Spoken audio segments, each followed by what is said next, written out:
Hello students, welcome to my YouTube channel KMaths Academy Students. Today I am going to discuss about JSSC PGT exam 2023 held in two dates, that is in 1st September 2023 and 31st August 2023, और जिसका मैं paper 2 mathematics का बात करने वाला हूँ।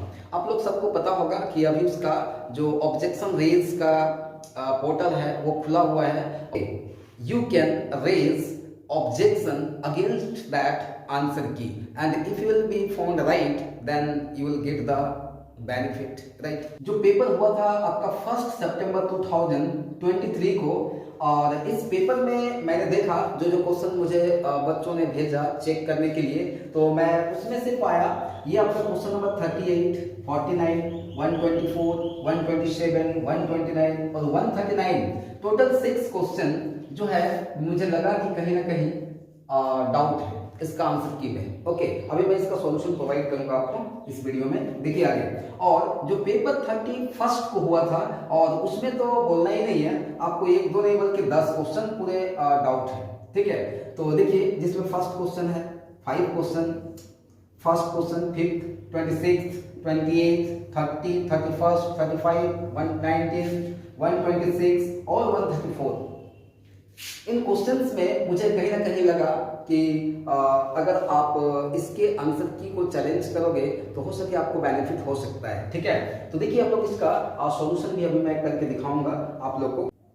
तो देखिए हम लोग सबसे पहले ऐसा करते हैं कि ये जो आपका पेपर 1 सितंबर में हुआ था, और उसका जो है फर्स्ट डाउट हम लोग देखेंगे क्वेश्चन नंबर 38। ओके, तो देखिए इस क्वेश्चन में आपको क्या गिवन है, अ कॉन्टिन्यूअस रैंडम वेरिएबल है x, राइट, और जिसका प्रोबेबिलिटी डेंसिटी फंक्शन डिफाइंड है ऐसे, और यह है इसका इंटरवल, ठीक है। और आपको फाइंड आउट करना था 1/3 से 1/2 के बीच जब x लाई करता है तो उसका प्रोबेबिलिटी क्या होगा, और जेएसएससी ने जो आंसर की दिया है वो आपका a है, ठीक है। तो देखिए इसका सॉल्यूशन मैं आपको प्रोवाइड करता हूं, यहां से देखिए आप इसको ऐसे सॉल्व कर सकते हो, काफी इजी क्वेश्चन है।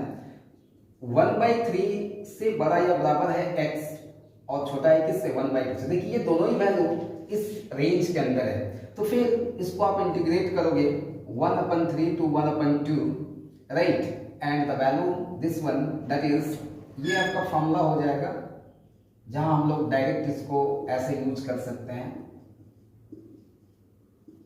3x² and dx, right. After integration this one 3/3 x³, its limits are here 1/8 minus 1/27. The LCM will be 216. Right now this is 27 minus 8, that is 19/216. Okay, so here we got 19/216, that is the correct answer will be 9, that is the correct answer will be option B. But JSSC has provided option A, so you must claim against this answer key, right? Now the next question, let us see the next question number 49 of the paper held in 1st September, right? अब सबसे important बात यह है कि यही question जो है ना आपका 31 तारीख वाला डेट में भी पूछा गया था, 31/08/2023 को, और ये क्वेश्चन नंबर 134 था उस पेपर में। तो जो उस दिन एग्जाम दिया था वो भी देख सकते हो और वो भी क्लेम कर सकते हो, ठीक है।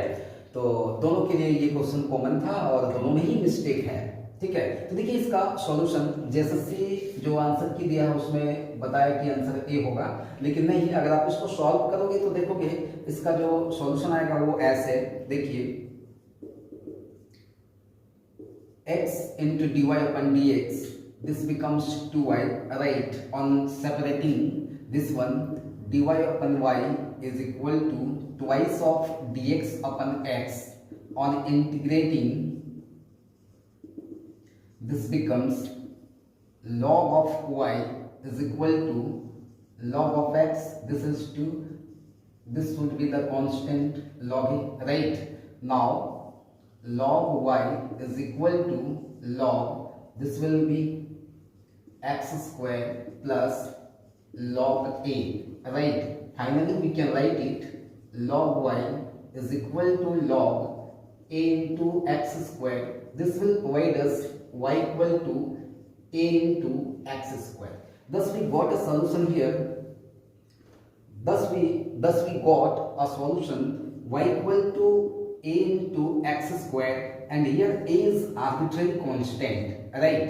If we will take different values of a, we will get different particular solution like this. If a becomes 1, then we have here y equal to x square. If a equal to 2, we will get y equal to 2x square. If a equal to 3, then we will get y equal to 3x square. And these all values are what? Particular solution, right? So here it is the solution. This one must be a particular solution, right? So its answer should be option number C. Okay, let us see the question number 124. ये भी आपका 1 सितंबर वाला जो mathematics का paper था उसी से मैं लिया हूँ. और देखिए यहाँ लिखा y equal to a into e का power 2x plus b into e का power 2x is the general solution of a differential equation. तो बोलता है वो कॉरस्पॉन्डिंग डिफरेंशियल इक्वेशन कौन सा होगा. तो देखिए यहाँ पर जैसे कमीशन जो है वो आपको बी ऑप्शन करेक्ट बता रहा है. लेकिन अगर आप बी को चेक करोगे ना इसको, तो अगर इसका एक्सोलरी इक्वेशन आपने लिखा तो देखिए क्या मिलता है 5m plus 6 right equal to 0. इसको फैक्टराइज करोगे ना तो आपको मिलेगा ये. फिर यहां से आपको दो वैल्यू मिलेंगे, एक 2 और एक 3. तो जनरल सॉल्यूशन यदि आप लिखने जाओगे तो ये मिलेगा e का power 2x plus b into e का पावर 3x. अब देखिए ये है ही नहीं इसके साथ. इसका मतलब जेएसएससी का जो आंसर है वो मिस्टेक है. तो एक्चुअली आंसर होगा देखा जाए तो नॉन ऑफ दिस, राइट. और अगर यहाँ 3 होगा तभी ये ऑप्शन, अगर यहाँ 3 होगा तभी ये ऑप्शन क्या होगा, करेक्ट होगा. तो कहीं ना कहीं ये भी मिस्टेक है. ठीक है, आप इसके अगेंस्ट भी ऑब्जेक्शन रेज कर सकते हो. Let us see the next question, question number 127. Right, ये एक ऐसा क्वेश्चन है जो एलपीपी से रिलेटेड है और एक बेसिक इंफॉर्मेशन का क्वेश्चन है. ओके, तो देखिए क्वेश्चन लिखा हुआ था which of the following is not associated with the LPP. बोलता है लीनियर प्रोग्रामिंग प्रॉब्लम से इसमें से कौन सा वर्ड एसोसिएट नहीं है. ओके, और आपका ऑप्शन है देखिए प्रोपोर्शनलिटी, अनसर्टेनिटी, एडिटिविटी और डिविजिबिलिटी. राइट, तो जेएसएससी जो इसका आंसर दिया है, आंसर की में वो डी बता रहा है डिविजिबिलिटी. लेकिन मैं आप लोग को बताना चाहूंगा कि इसका आंसर होना है अनसर्टेनिटी. ओके, जिस वर्ड का यहाँ कोई जगह नहीं है वो है आपका अनसर्टेनिटी, राइट. और इसलिए इसका आंसर होना चाहिए एक्चुअली बी. ये बी वाला आंसर नहीं होना चाहिए. ठीक है, और आपके पास भी अगर कोई एक्सपर्ट हो या कोई बुक हो तो आप वहां भी देख सकते. चलिए देखिए, हम लोग बात करते हैं क्वेश्चन नंबर 129 के बारे में. और ये क्वेश्चन भी आपका एलपीपी का ही है. ठीक है, और यहाँ पर देखिए आपको मैक्सिमम ऑफ जे ये इवैल्यूएट करना है. ठीक है, और when the number of solution पूछ रहा है आपसे, नंबर ऑफ सॉल्यूशन. ठीक है, then the number of solution where ये कंडीशंस आपको दिया हुआ है.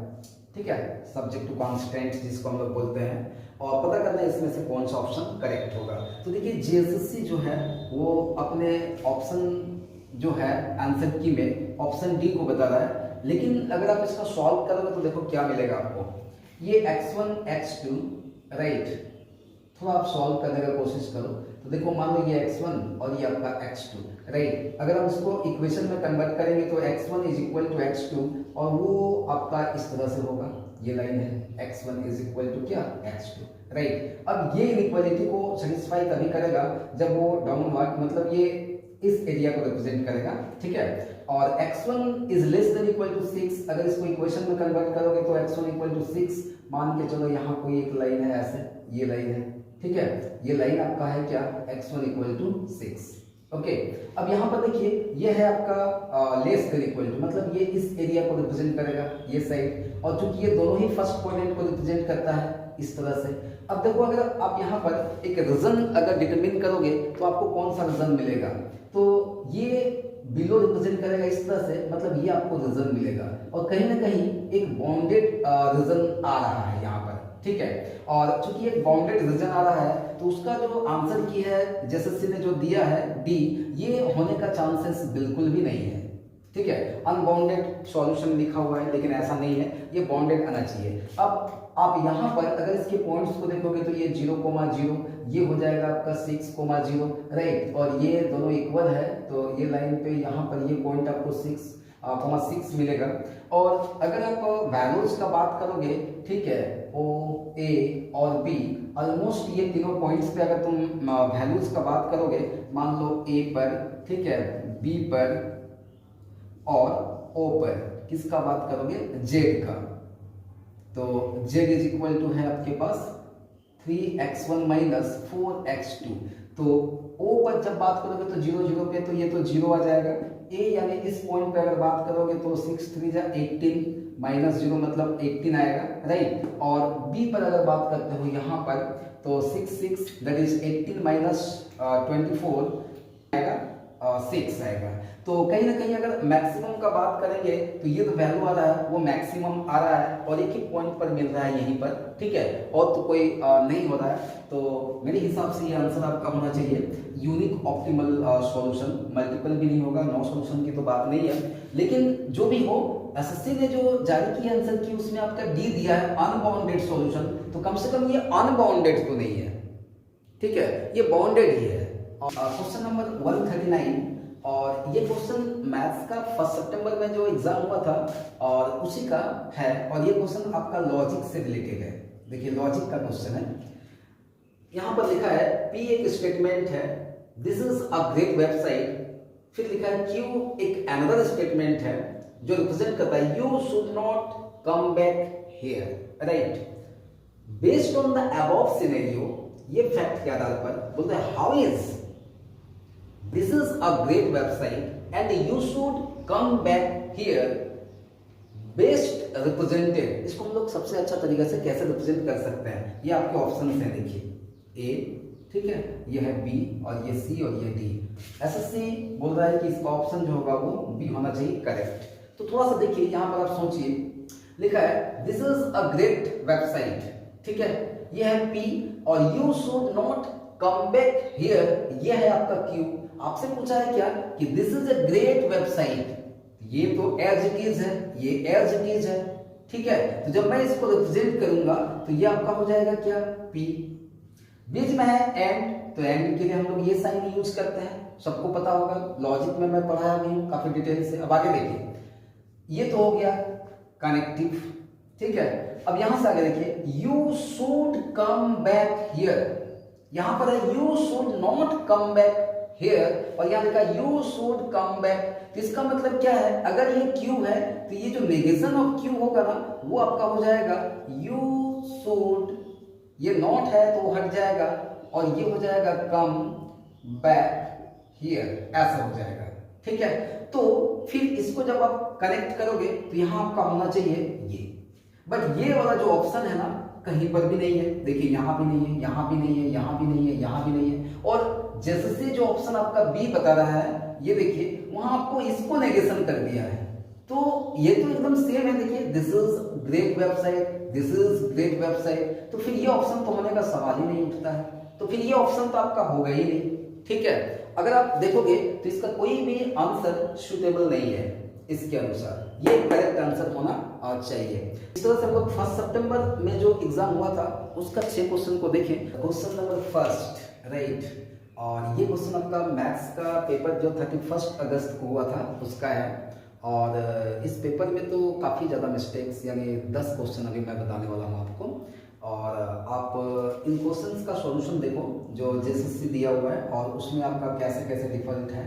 तो देखिए अब यहाँ देखिए क्या प्रॉब्लम है, एन एम्प्टी सेट इज, ये सिंपल सा क्वेश्चन है, एक एम्प्टी सेट बोल रहा है ये जो सेट है वो क्या है, unbounded, bounded, neither bounded nor unbounded, both bounded and unbounded. तो जेएसएससी ने जो अपना आंसर की बताया वो आंसर सी को बता रहा है ये, लेकिन ऐसा नहीं है, ये बहुत ही एक फेमस और वेल नोन बाउंड्रीज प्रॉपर्टी का एक थ्योरम है जहां पर ये हम लोग जानते हैं कि एम्प्टी सेट जो होता है वो बाउंडेड होता है, ठीक है।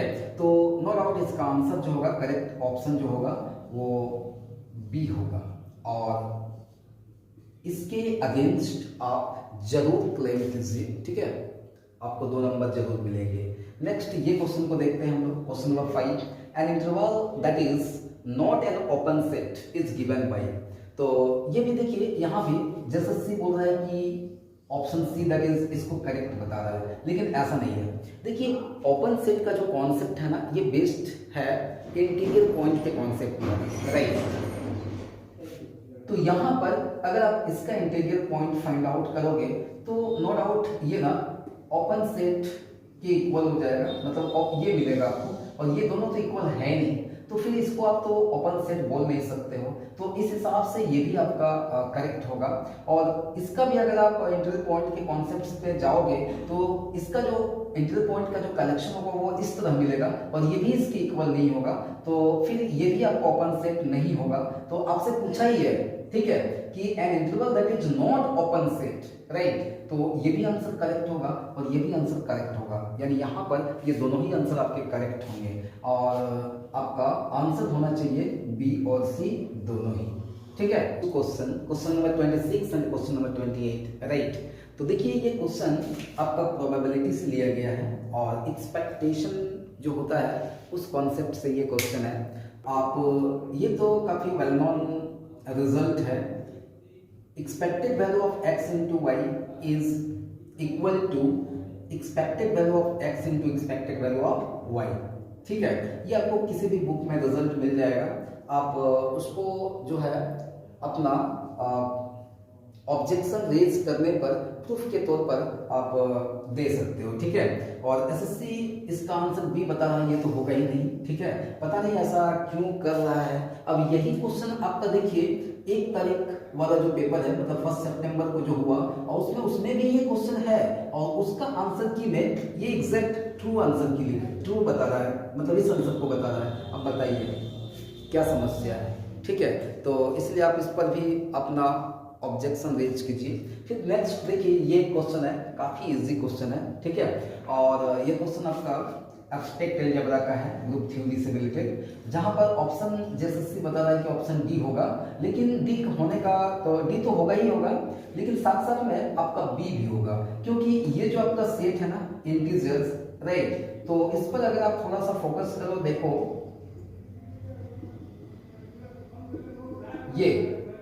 ये जो सेट ऑफ इंटीजर्स है ना, यहाँ पर भी आपकी देखिए सेमी ग्रुप होने का कॉन्सेप्ट है। तो सेमी ग्रुप में आपको 2 प्रॉपर्टी को सेटिस्फाइड करवाना होता है, एक क्लोजर और एक एसोसिएटिव, ठीक है। तो ये जो सेट ऑफ इंटीजर्स है इनटू के लिए दोनों ही लोग को फॉलो करता है, क्लोजर को भी और एसोसिएटिविटी को भी, ठीक है। तो इसलिए ये भी आंसर होना चाहिए और ये भी आंसर होना चाहिए। इसके करेक्ट आंसर एक्चुअली बी और डी दोनों ही होगा। ये दोनों जो है वो एसोसिएटिविटी को फॉलो नहीं करता है, राइट। तो इसलिए इसके 2 ऑप्शंस होंगे करेक्ट, बी और D. Let us see the solution of question number 30 and question number 31 of the paper held in 31 August 2023, okay. अब देखिए यार एसएससी क्या करना चाहता है समझ में नहीं आता है। ऐसे छोटे छोटे क्वेश्चंस का आंसर कैसे जो है वो भूल भाल दे सकता है, बताओ। अब यहाँ देखो लिखा है up to isomorphism the number of abelian groups of order 10 to the power 5। काफी सिंपल, काफी वेल नोन क्वेश्चन है ये, ठीक है। अब इस क्वेश्चन को सॉल्व करना काफी इजी होता है, 10 टू द पावर 5, ठीक है। तो इसको हम लोग ऐसे फाइंड आउट करेंगे 10 टू द पावर 5 का डिवाइजर्स, राइट। तो इसको हम लोग सिंपल लिखेंगे कितना 2 into 5, और इसका पावर हो जाएगा 5, मतलब 2 का पावर 5 और 5 का पावर 5, ये दोनों प्राइम्स है। तो ये जो आपकी इधर 5 है ना, इसका पार्टीशन चाहिए हमको, ठीक है। तो 5 का पार्टीशन अगर आप नहीं जानते तो देखिए वो एक तो हम लोग ऐसे लिखते हैं, एक तरह से, कितने तरह से हम उसको लिख सकते हैं। तो 1 + 1 + 1 + 2 लिख सकते हैं, 1 + 1 + 3 लिख सकते हैं, 1 + 4 लिख सकते हैं, ठीक है। फिर आप लिख सकते हो 2 + 3 लिख सकते हो, 2 + 2 + 1 लिख सकते हो, कितना हो गया 1 2 3 4 5 6, और फिर एक 5 तो है ही, ठीक है। तो इस तरह से देखिए ये जो आपका 5 है ना, इसका जो पार्टीशन होगा वो आपका टोटल कितना होगा 7 होगा, ठीक है। तो फिर ये जो up to isomorphism the number of available groups जो होगा वो आपका यहाँ पर partition of 5 into partition of 5, right, ऐसे। तो ये आपको मिल जाएगा 7 into 7 दिस इज व्हाट 49। कितना सिंपल सा है, बट एसएससी इसको बता रहा है कि इसका ऑप्शन बी और आंसर 5 बता रहा है, लेकिन ऐसा नहीं, इसका आंसर जो होगा वो होगा ऑप्शन डी। ठीक है, नेक्स्ट ये देखिए, ये क्वेश्चन है काफी अच्छा इंपॉर्टेंट क्वेश्चन है। ठीक है, पूछा है the cardinality of centre of Z12 is. Z12 के बारे में आप लोगों को पता ही होगा, काफी सिंपल सा एक ग्रुप है। तो Z12 जो होता है ये साइक्लिक ग्रुप होता है, कितनी सिंपल सी बात है ना, Zn साइक्लिक ग्रुप होता है and every cyclic group is what abelian. तो नो डाउट ये भी आपका क्या हो जाएगा, अबेलियन होगा। और अबेलियन जो होता है ना, उसका जो सेंटर होता है वो खुद ग्रुप होता है। ठीक है, तो इसका मतलब इसका जो सेंटर होगा वो आपका Z12 ही होगा। और Z12 का जो कार्डिनलिटी होता है वो क्या होता है, 12 होता है। तुम लोग को पता होगा कि Z12 में जो नंबर्स होते हैं वो 0 1 2 3 4 5 6 ऐसे ही आपका 11 तक जाता है Z12, राइट। तो इसका कार्डिनलिटी आपको क्या मिला, 12 मिला।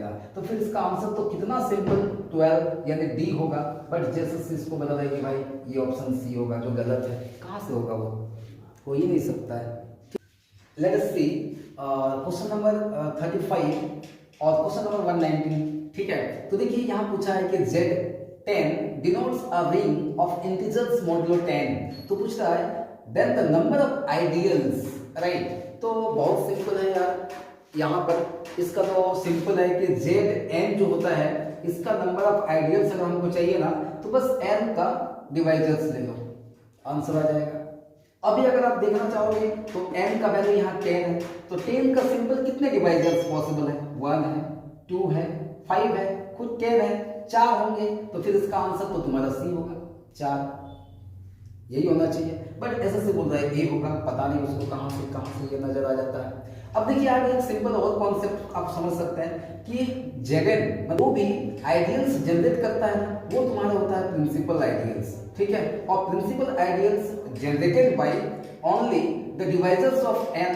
तो यहाँ पर 10 का अगर आप ऐसे भी निकालोगे ना, तो 2 into 5 इसका पावर 1 इसका पावर 1, तो टाउ 10 इसका जो वैल्यू हो जाएगा वो हो जाएगा 2 into 5 यहाँ पर 1। तो ये आपको क्या देगा, 1 + 1 और फिर 1 + 1 मतलब 2 into 2, ये आपको 4 देगा। किसी भी तरह से आपको यही मिलेगा। ठीक है, तो इसलिए इसका आंसर जो होगा वो सी होना चाहिए, ये आंसर रॉन्ग है। अब देखिए आगे, ये fz = sin 1/z, तो z = 0 क्या होगा। देखिए जब मैं आप लोग को पढ़ा रहा था कॉम्प्लेक्स एनालिसिस, तो जब मैं आइसोलेटेड एसेंशियल सिंगुलरिटी पढ़ाया था ना, यही क्वेश्चन एग्जांपल के तौर पे लिया था। लॉरेंस का जो एक्सपेंशन होता है n = 0 to infinity an z - a⁻n plus ये आपका होता है summation n = 1 to infinity, right. ये आपका bn by z - a⁻n ऐसे चलता है। ये आपको ध्यान देने वाली बात है। इसमें सबसे इंपॉर्टेंट बात क्या है, ये जो पार्ट है ना, इसको हम लोग बोलते हैं प्रिंसिपल पार्ट। अब इसी प्रिंसिपल पार्ट में एक भी टर्म नहीं रहेगा ना, मतलब ये अगर एग्जिस्ट ही नहीं करेगा तो वो होता है आपका रिमूवेबल सिंगुलरिटी, राइट। अगर इस प्रिंसिपल पार्ट में फाइनाइट नंबर ऑफ टर्म्स अगर होते हैं तो वो होता है तुम्हारा पोल होगा। ठीक है, और अगर इसमें इनफाइनाइट नंबर ऑफ टर्म्स आएंगे ना, तभी आपका हो जाएगा क्या, एसेंशियल सिंगुलरिटी। तो सिंपल है यार, sin 1/z का एक्सपेंशन लो, तो 1/z - 1/3 1/z³, फिर आपका माइनस है ये प्लस 1/5 और फिर इधर हो जाएगा z का पावर 5 माइनस ऐसे चलते जाएगा। अब बताइए प्रिंसिपल पार्ट क्या, मतलब ये तो बहुत सारी इस तरह के टर्म्स है ना, तो यहाँ पे इनफाइनाइट नंबर ऑफ टर्म्स हैं, तो फिर ये तो आपका एसेंशियल सिंगुलरिटी होगा। ठीक है, जैसे से बोलता है ब्रांच पॉइंट, ये होने का तो कोई चांसेस ही नहीं है। ठीक है, तो इसलिए ये भी क्वेश्चन का आंसर की रॉन्ग है। Let us see the final question, that is question number 126। Okay, ये एक ऐसा क्वेश्चन है जिसमें आप लोग को रेडियस ऑफ कन्वर्जेंस फाइंड करना है, ROC, और ये एक पावर सीरीज दिया हुआ है। ठीक है, और हम लोग को ये एक पॉइंट भी दे दिया है अबाउट z = 1/4।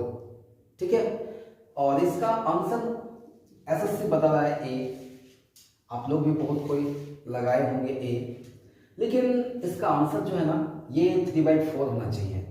ये क्वेश्चन गेट में भी पूछा था आपका 2002 में, गेट में भी आया था।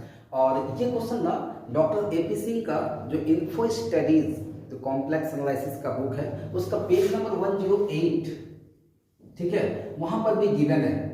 ठीक है, अगर आप रेज करोगे ऑब्जेक्शन, ठीक है, तो ऑब्जेक्शन रेज करने के लिए अगर आप प्रूफ चाहिए तो पेज नंबर 108 में जो प्रैक्टिस सेट का क्वेश्चन है 1 का, ठीक है, प्रैक्टिस सेट 1 में दिया हुआ है क्वेश्चन नंबर 6 सही है, ठीक है, बट उसका सॉल्व नहीं किया है, आंसर की है अवेलेबल और जिसमें ये आंसर बता रहा है और होना भी चाहिए यही। ठीक है, देखिए अगर आप इस सीरीज का रेडियस ऑफ कन्वर्जेंट फाइंड करोगे ना आरओसी, तो आपको मिलेगा 1 और ये जो है वो अबाउट z इक्वल टू 0 है, लेकिन आपसे तो पूछ रहा है ना ये z इक्वल टू 1/4। ठीक है, अब उसको कैसे फाइंड करते हैं, तो अब उसको कैसे फाइंड करेंगे। ऐसे मैं जब कॉम्प्लेक्स का पावर सीरीज पढ़ा रहा था तो मैं भी जो असाइनमेंट है ना, असाइनमेंट का क्वेश्चन नंबर 3 होगा, ठीक है, असाइनमेंट 4 का क्वेश्चन नंबर 3 होगा ये, ठीक है, और उसमें मैं भी ये आंसर लिखा हूँ, तो इसलिए अगर कोई लगाया है तो गलत नहीं है, ये होगा, आप रेज कीजिए ऑब्जेक्शन। ठीक है, तो देखिए अब यहाँ पर क्या है ना, कैसे इसको सॉल्व करते हैं, तो मैं बताया था, देखिए आरओसी रेडियस ऑफ कन्वर्जेंस ये होता है एक्चुअली क्या है, तो जो सेंटर होता है ना अबाउट जिस पॉइंट होता है वो पॉइंट से नियरेस्ट सिंगुलरिटी के बीच का डिस्टेंस, तो इसका नियरेस्ट सिंगुलरिटी जो होगा ना 1 माइनस जेड इक्वल टू 0, तो आपको जेड इक्वल टू 1 मिलेगा, मतलब 1,0 एक पॉइंट होगा, और जो पॉइंट दिया हुआ है अबाउट वो आपका सेंटर, तो सेंटर हो गया आपका कितना 1/4,0। ठीक है, तो ऐसे रेडियस ऑफ कन्वर्जेंस तो ऐसे रेडियस ऑफ कन्वर्जेंस हम लोग निकालेंगे 1/4,0 से नियरेस्ट सिंगुलरिटी के बीच का डिस्टेंस, ये होता है r। Actually radius of convergence का यही डेफिनेशन भी है। ठीक है, तो यहां से जब आप r निकालोगे तो इसके बीच का डिस्टेंस निकालोगे, तो 1 माइनस 1/4 का होल स्क्वायर, और इधर तो आपका 0, राइट, तो ये आपका 3/4 इसका होल स्क्वायर, तो आपको मिल जाएगा 3/4, और ये 3/4 ही इसका करेक्ट आंसर होगा। ठीक है, और आप जरूर ऑब्जेक्शन को रेज कीजिए, ठीक है, तो फिर आपको बेनिफिट मिलेगा। तो ऐसे ही देखिए इस वीडियो में मैं आप लोग को टोटल जो है 31 अगस्त वाला जो पेपर है उसका टोटल 10 क्वेश्चन मैं बताया, जिसमें से एक क्वेश्चन 134 को मैं यहाँ सॉल्व नहीं किया, मतलब वो तो मैं 134 और 1 सितंबर वाला का 49 नंबर का क्वेश्चन दोनों सेम ही है। ठीक है, तो ऐसे ही देखिए अगर कंप्लीटली देखा जाए तो 31 अगस्त को जो क्वेश्चन आया था उसमें 10 क्वेश्चन अभी तक रॉन्ग है, कहीं ना कहीं मतलब रॉन्ग है, और 1 सितंबर वाला में 6 क्वेश्चन मुझे अभी तक मिला, और भी क्वेश्चन ऐसे बहुत सारे हो सकते हैं। ठीक है, तो आप सर्च कीजिए या फिर मुझे मैसेज कीजिए, तो मैं उसको देखूंगा, अगर ऐसा लगे तो फिर उस पर भी आप अपना ऑब्जेक्शन जो है और रेज कर सकते हो, राइट। और ऐसे ही करना भी चाहिए क्योंकि एक एक नंबर काफ़ी इंपॉर्टेंट होता है, ये तो कंपटीशन है ना यहाँ पर। ठीक है, और ऑलमोस्ट बेनिफिट वाला मैटर है।